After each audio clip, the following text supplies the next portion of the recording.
Now let's look at another interesting thing. अब तक हम पढ़ रहे थे कि पूरे कंट्री वाइड हमारे प्लान्स इनिशिएट हो रहे थे, like the first year plan, the second 5-year plan, or these were being implemented at at a central level, at a country basis.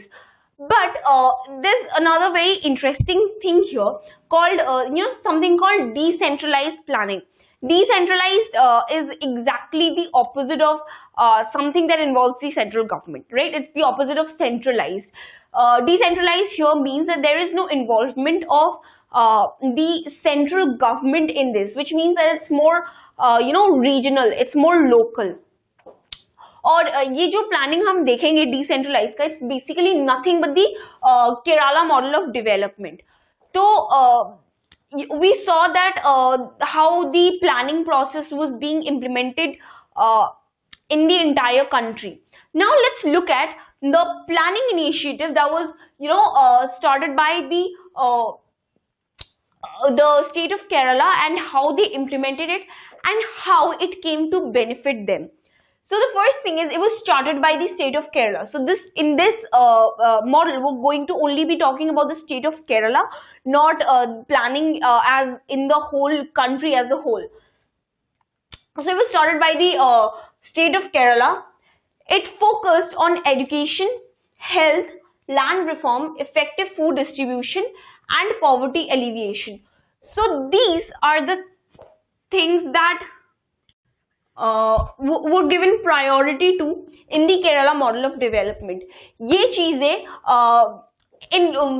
these things were important for them. ये चीजें इनको priority देनी थी और इन चीजों को सुधारनी थी. They wanted to develop education, they wanted to develop health, they wanted land reforms to take place, they wanted effective food distribution across the entire state, and they wanted alleviation of poverty, at least in their own state, if not possible in the entire country.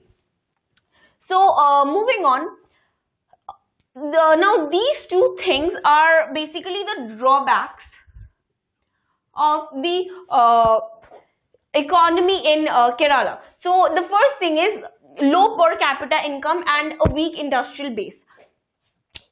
In Kerala, the per capita income was very low, and this is one of the drawbacks. The second thing is the industrial base was very weak. मतलब केरला में industrialization बहुत ज़्यादा नहीं था, और उनके पास industrial structure भी उनका बहुत weak था, right? So it was not a very industrial state as of yet.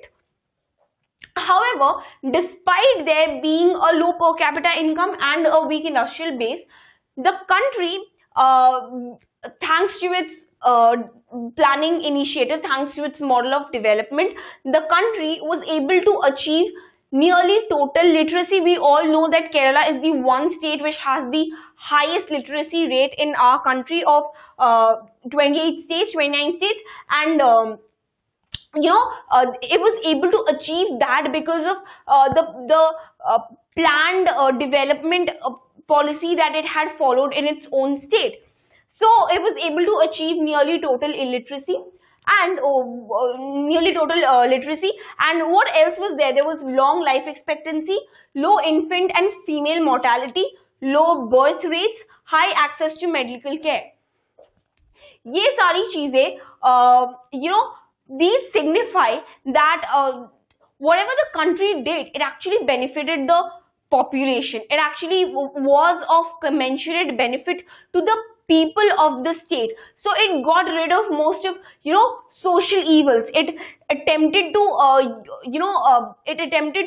develop the health of the people within the state. It attempted to improve the condition of education within the state, and because lives of the people were important, it attempted to improve healthcare and medication facilities within the state so that people could benefit from it. It didn't want to it had no hopes of getting richer. It had no hopes of creating an industrial base, or which would be followed by urbanization in the state. No, this was not what the Kerala model was all about. It was about the people and how, with the help of the government, the people could help get rid of social evils, and it could benefit their day-to-day lives.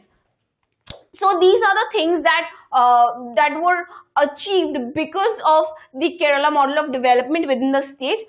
The next thing is, it started a new democratic initiative which operated between 1987 to 1991, and this was all about campaigns for development, for various developmental reasons, which actually, the more interesting thing about this was that it was a campaign for a development initiated by the state government, but it actually wanted local people to be involved within the campaign through voluntary citizens organizations.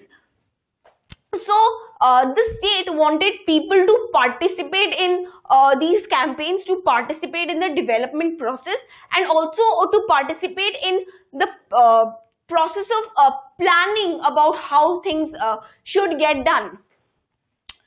The next and the last point is, it wanted to involve people in planning at panchayat, block and district levels.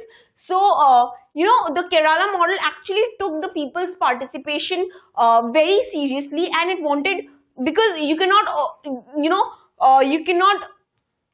involve a lot of people in the state level to make decisions for the local population, but you can do it at a more regional and at a more local level through panchayats, blocks, and within panchayats, blocks, and within the districts. So that's exactly what it did, and it involved people in the planning process at these levels. And this just goes on to say more about how the Kerala model of development was all about the people, not about the economy, and not about money or wealth, or about getting richer or benefiting one person by harming somebody else self-interest. It was about the development of people. It was about the benefits of the population of the state. And so this is one very good example of a decentralized planning which has worked out really great for the state if we look back about it. So this was all about the Kerala model of development.